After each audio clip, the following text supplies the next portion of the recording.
السلام علیکم. وعلیکم السلام ورحمۃ اللہ.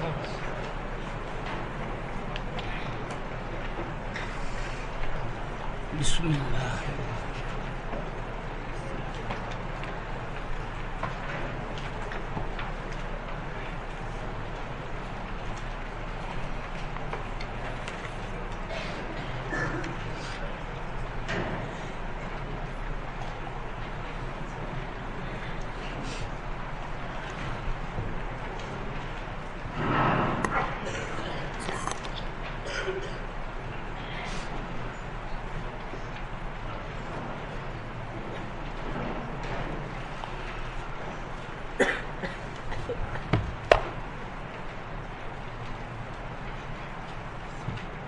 جمعرات کو پڑھتا کیجیے.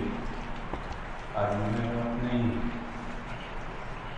آسمان کے دروازے جمعرات کو کھلتے.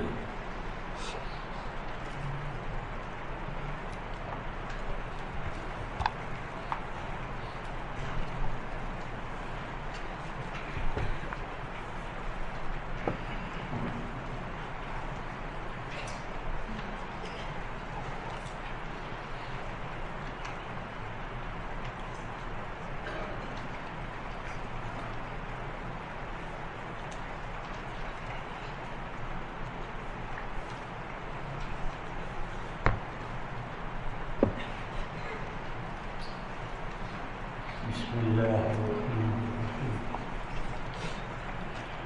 باب حسن اسلام المرء.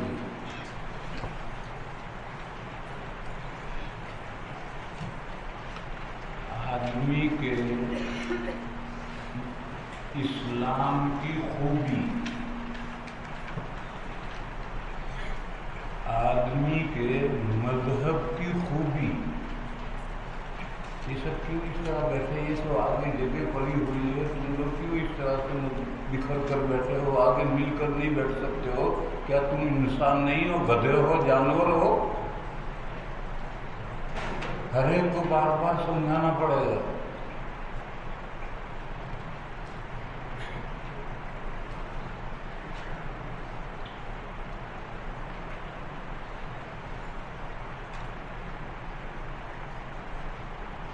سلسلے بیان یہ چل رہا ہے کہ اعمال ایمان کا جز ہے. اب ایک قدم آگے بڑھاتے ہیں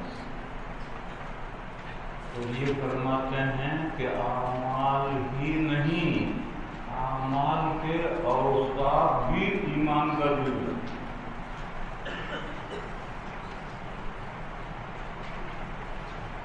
کیونکہ موصوف صفت ایک ہوتے ہیں،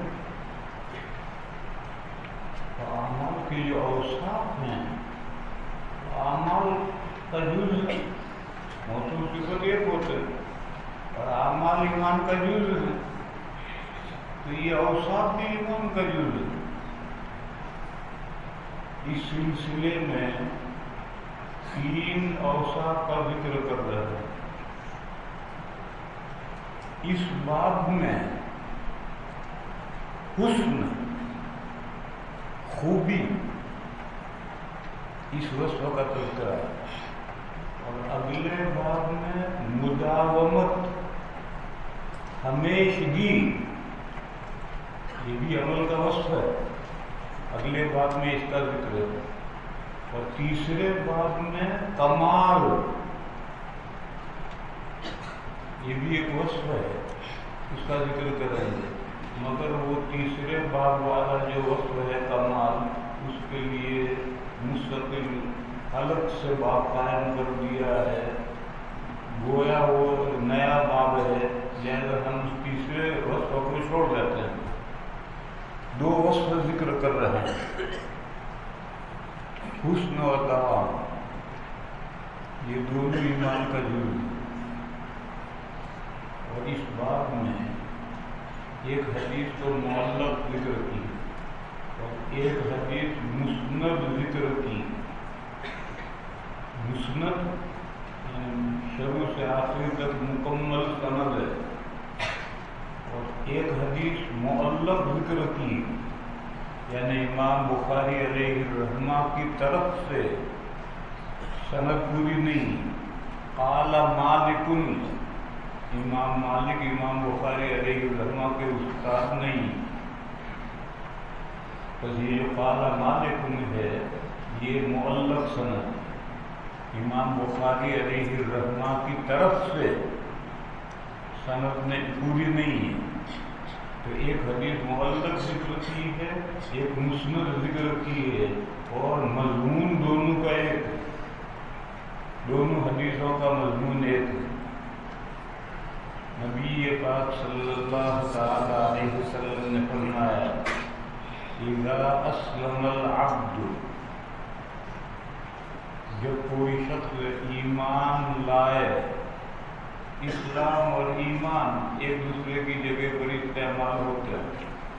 جب کوئی شخص ایمان لائے اذا اسلم العبد فحسن اسلام ہو، اس کا اسلام عمدہ ہو، شاندار ہو،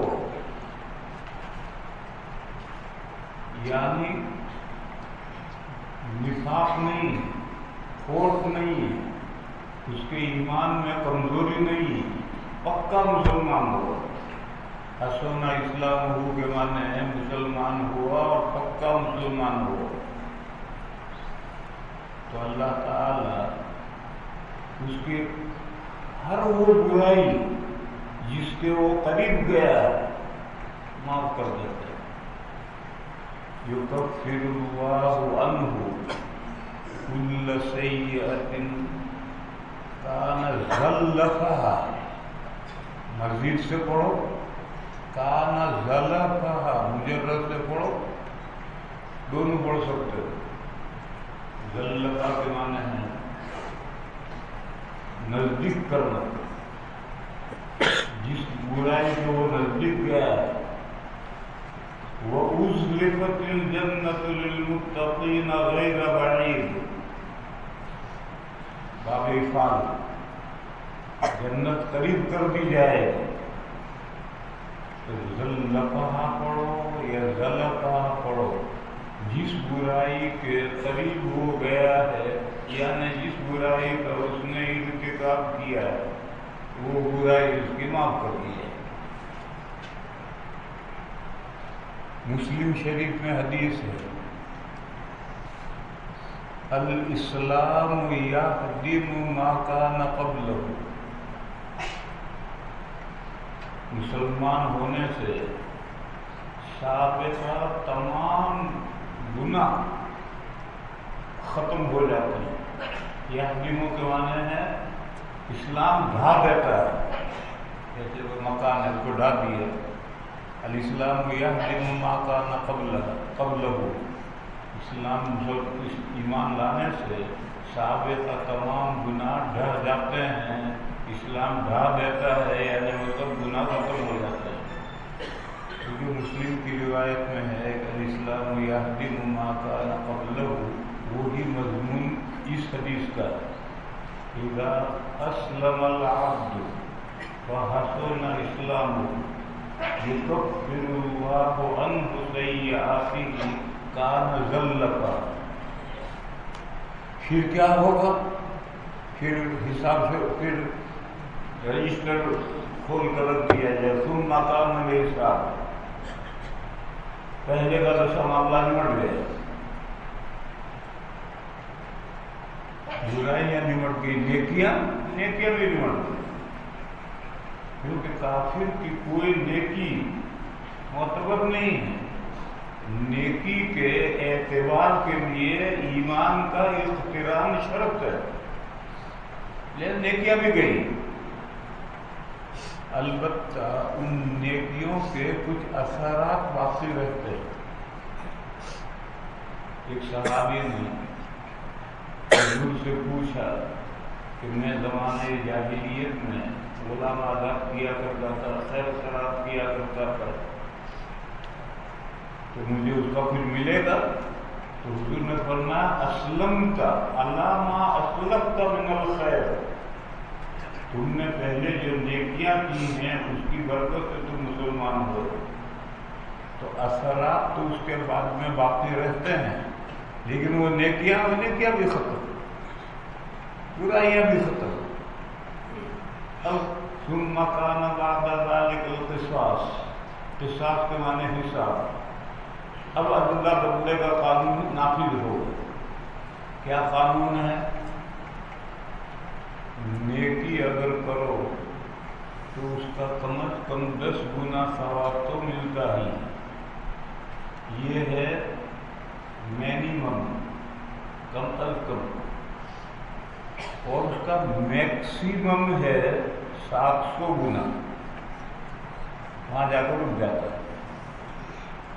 اس میں سے استثناء ہے روزے کا اور انفاق فی سبیل اللہ کا۔ روزے کا ثواب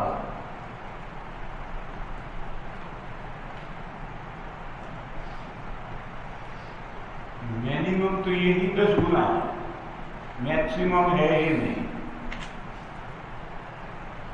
زیادہ سے زیادہ روزے کا کتنا ثواب ملے گا یہ نہیں، کم سے کم 10 گنا تو ملے گا۔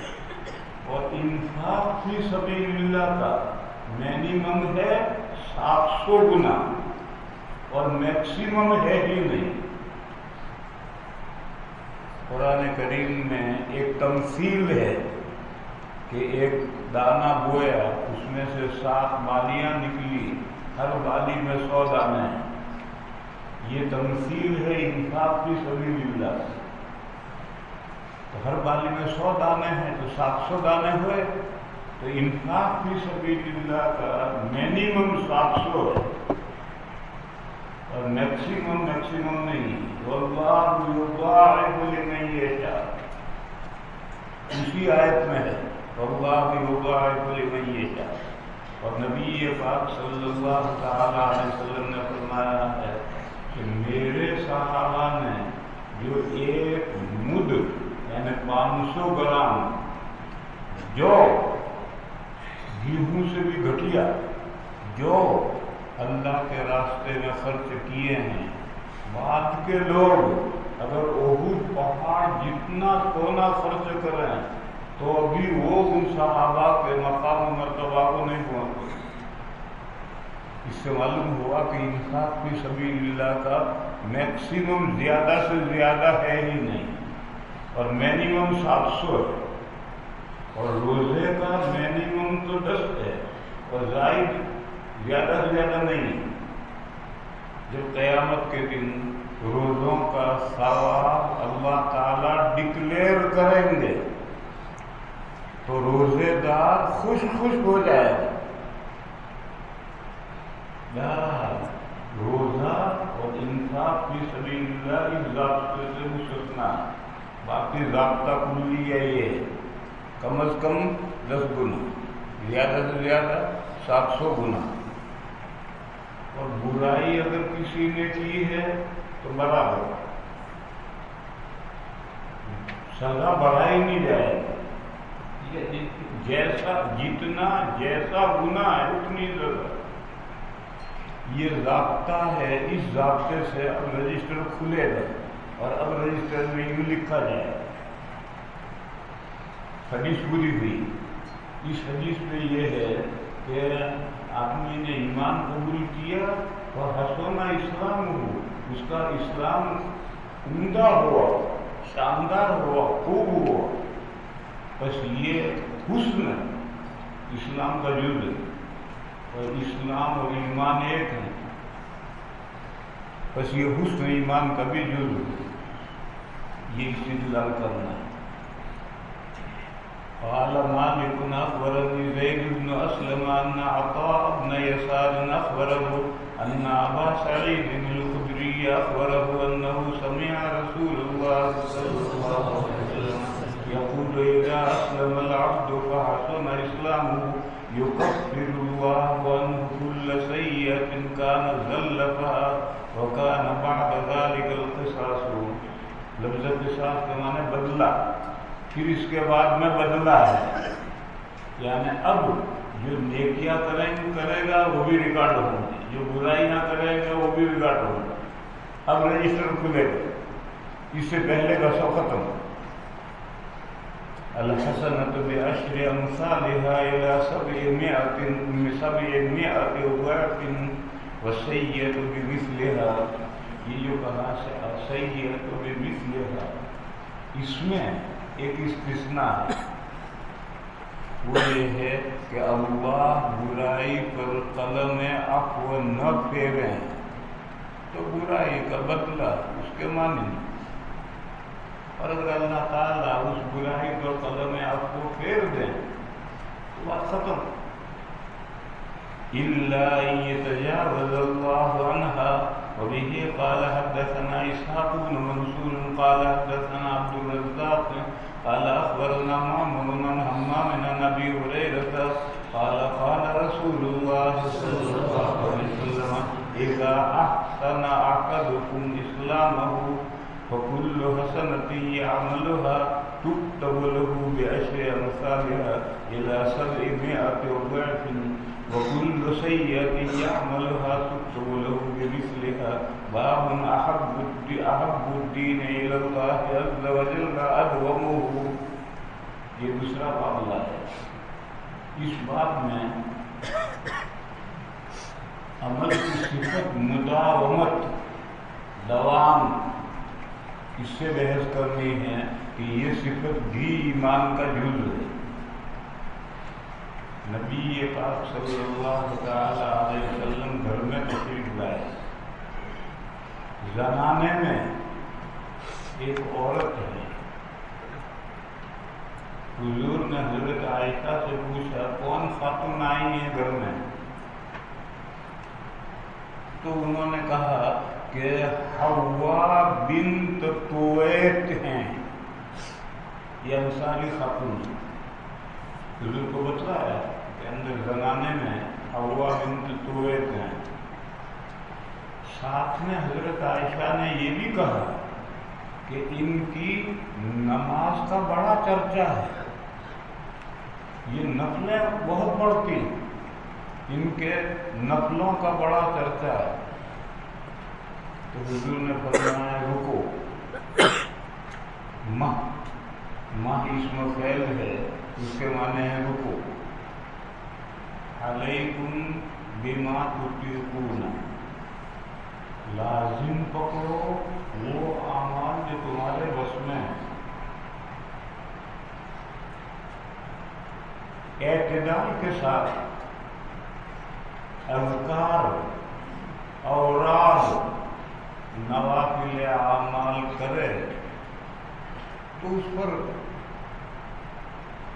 مداومت کر سکتا ہے، وہ انسان کے بس میں ہے. اور بے اعتدالی کے ساتھ اذکار و اوراد کرے گا تو چند دن کے بعد تھک جائے گا اور چھوڑ بیٹھے گا. اس لیے حضور نے فرمایا کہ یہ جو اس خاتون کی نفلوں کا، نمازوں کا بڑا چرچا ہے، اسے یہ کوئی خوبی کی بات نہیں ہے. وہ اعمال اپناؤ جو تمہارے بس میں ہیں. پھر حضور نے قاعدہ بتلایا فواللہ لا یمل اللہ حتی تملوا. واللہ لا یمل اللہ حتی تملوا.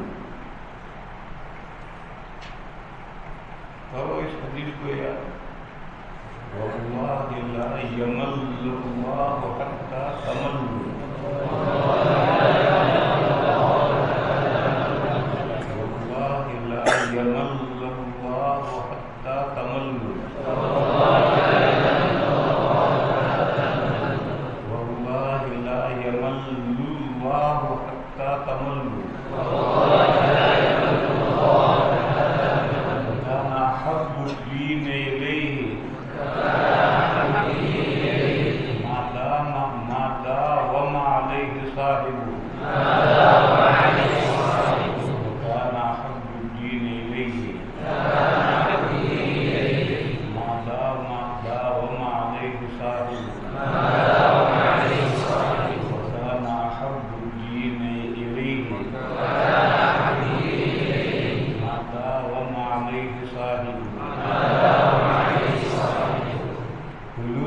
قسم کھا کر فرمایا کہ جب تک تم رنجیدہ نہیں ہو اللہ رنجیدہ نہیں ہو. ملو کے معنی رنجیدہ ہونا. بندوں کا رنجیدہ ہونا کیا ہے؟ حق حال کر کے عمل چھوڑ دے. اور اللہ کا رنجیدہ ہونا مشاکلتن ہے. جیسے یخادعون اللہ وهو خادعهم، یہ مشاکلتن ہے.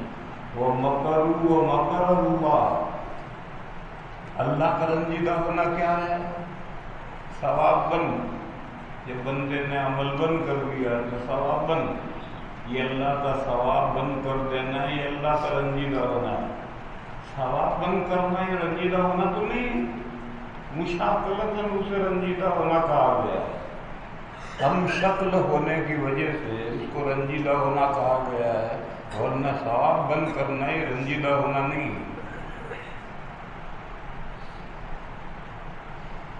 فرمایا کہ اللہ تعالیٰ کو وہ عمل پسندیدہ ہے. احب الدین یا مجاز بالحس ہے. احب اعمال الدین، دین کے اعمال میں سے اللہ کو زیادہ پسند وہ عمل ہے جس پر آدمی مداومت کرے. ادوم اس میں تفصیل، جس میں پوری مضبوطی کے ساتھ جس عمل پر مداومت کرے وہ عمل اللہ کو پسند ہے، چاہے وہ عمل تھوڑا ہو.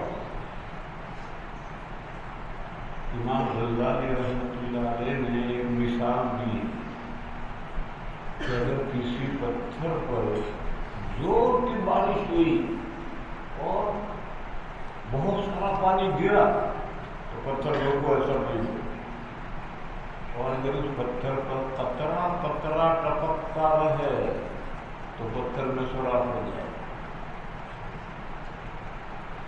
تھوڑا عمل ایک مرتبہ بہت سارا کر دیا، اور ایک عمل تھوڑا ہے مگر مسلسل پابندی سے کرتا ہے، تو یہ تھوڑا آگے نکل جاتا ہے. کہتے ہیں قطرہ قطرہ دریا شور.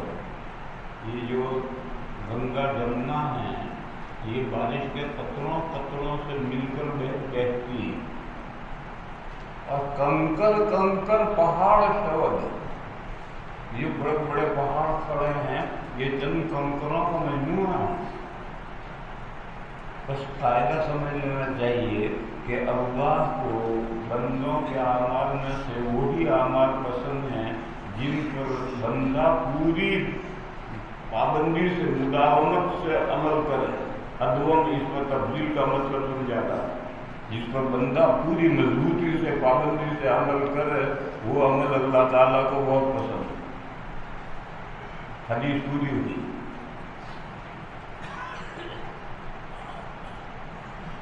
ہمیں اس میں سے کیا نکالنا ہے؟ عمل کی صفت دوام اللہ کو پسند ہے، اور یہ عمل کی صفت ہے، اور اعمال جزء ایمان ہے. یہ بات تو شروع سال سے کتاب الایمان سے برابر سمجھاتے چلے آ رہے ہیں کہ جب اعمال ایمان کا جز ہے تو عمل کی یہ صفت ہے مداومت، یہ بھی ایمان کا جز ہے. یہ استدلال کرنا.